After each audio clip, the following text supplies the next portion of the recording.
আসসালামু আলাইকুম এভরিওয়ান, কেমন আছেন আপনারা সবাই? আলহামদুলিল্লাহ, আমিও ভালো আছি আপনাদের দোয়ায়। দেখে নিশ্চয়ই বুঝে গিয়েছেন যে এটা কি ফল। যারা চেনেন, এটা কিন্তু অনেক সুন্দর একটা ফল। আমার কাছে অনেক ভালো লাগে দেখতে। এর কালারটা কেমন সুন্দর, পিঙ্ক কালার, সাদা পিঙ্ক কালার, তারপর পাকলে আবার সুন্দর জামের মতো কালো হয়ে যায়। ভীষণ ভালো লাগে আমার এই কালারটা। এই ফলটার নাম হলো করমজা। এটা ভীষণ টক একটা ফল। তো আজকে অনেক আপুদের কাছ থেকে রেসিপি নিয়েছি। সবাই বললো ছোট মাছ দিয়ে খেতে ভালো লাগে, এই জন্য আমি কিছু গাছ থেকে করমজাকে পেড়ে নিয়েছি। পেড়ে তারপর ওগুলোতে অনেক কষ থাকে, এই জন্য খুব ভালো করে ধুয়ে নিয়েছি। এরপর আমি যে এখানে কেটে নিয়েছি কিছু পেঁয়াজ, রসুন, কাঁচামরিচ। আমি একটা রসুন আস্ত দিয়ে দিচ্ছি, আর কাঁচামরিচ ফালি করে নিয়েছি। আর এই যে করমজার ভিতরে একটা বিচি থাকে, এটা কিন্তু আমি 2 ফালি করে বিচিটা ফেলে দিয়েছি। এরপর আমি এখানে কিছু ছোট মাছ নিয়েছি। আমি এখানে নিয়েছি, এটাকে বলে হলো ডুরগি বাইলা, মানে এটা মুন্সিগঞ্জের নদীর মাছ। এটা মানে আমাদের হাওড়ে যেই বাইলাটা হয় ওরকম না, এটা অনেক মজার একটা মাছ, কিন্তু এই বাইলাটা একটু অন্যরকম, কিন্তু খেতে অনেক মজা এই ডুরগি বাইলা। আমি খুব ভালো করে বাইলা মাছগুলোকে একদম পরিষ্কার করে ধুয়ে নিয়েছি লবণ দিয়ে। এখন একটা প্যানের মধ্যে রান্নায় চলে যাচ্ছি। সবার প্রথমে আমি দিয়ে দেবো পেঁয়াজ কুচি, এরপর দিয়ে দেবো কাঁচামরিচ, এরপর আমি এখানে দিয়ে দিচ্ছি করমজা, কেটে রাখা করমজা। এরপর দিয়ে দিচ্ছি আস্ত একটা রসুন। আপনারা চাইলে কেটে দিতে পারেন বা ছেঁচেও দিতে পারেন। আমার হাজব্যান্ড খুব পছন্দ করে আস্ত রসুন খেতে, এই জন্য একটা আস্ত রসুন দিয়ে দিলাম।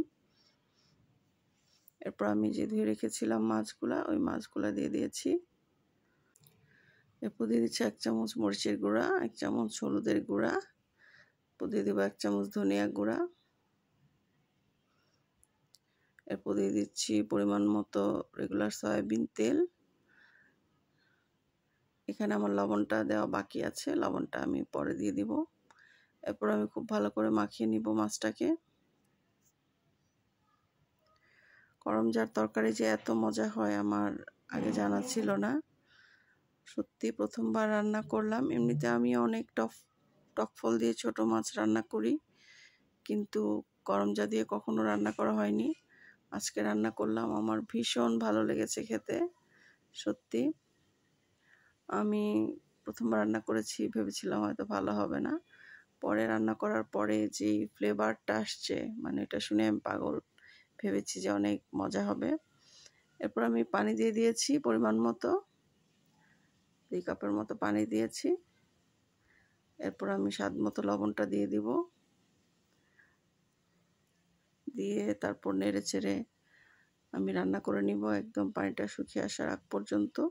আর যারা ঝোল খেতে পছন্দ করে তারা অবশ্যই পানিটা বাড়িয়ে দিবে। আমার হাজব্যান্ড সবসময় চচ্চড়িটা পছন্দ করে, এই জন্য আমি চচ্চড়ি করি, কিন্তু আমাদের দেশে আবার যে কোনো টক জিনিস দিয়ে ঝোলটাই করে, তো ওর জন্য সবসময় আমার এই চচ্চড়ি করতে হয়। কিন্তু চচ্চড়িটাও অসাধারণ হয়েছে, বিশ্বাস করবেন যে এত মজা ছিল খেতে। আপনারা রেসিপিটা একবার হলেও ট্রাই করবেন।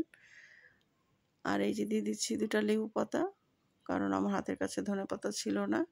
ধনেপাতা থাকলে আপনারা ধনেপাতা দিয়ে দিবেন। তো আমি এই জন্য, ধনেপাতা অনেক সময় থাকে না, এই জন্য আমি আমার গাছের অনেকগুলো লেবু পাতা ফ্রিজে রেখে দিই।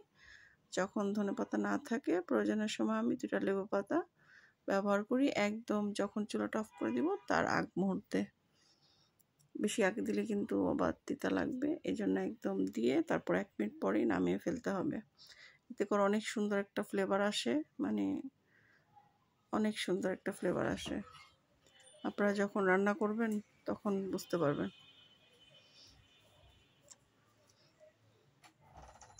এই তো এখন গরম গরম ভাতের সঙ্গে পরিবেশনের পালা। আশা করি আপনাদের কাছেও ভালো লাগবে। অবশ্যই বাসায় একবার হলেও ট্রাই করবেন। আর আমার এই রেসিপিটা যদি আপনাদের কাছে ভালো লেগে থাকে তাহলে অবশ্যই লাইক কমেন্ট শেয়ার করে দিবেন। ভালো থাকবেন সবাই, আজকে এ পর্যন্তই। আল্লাহ হাফেজ।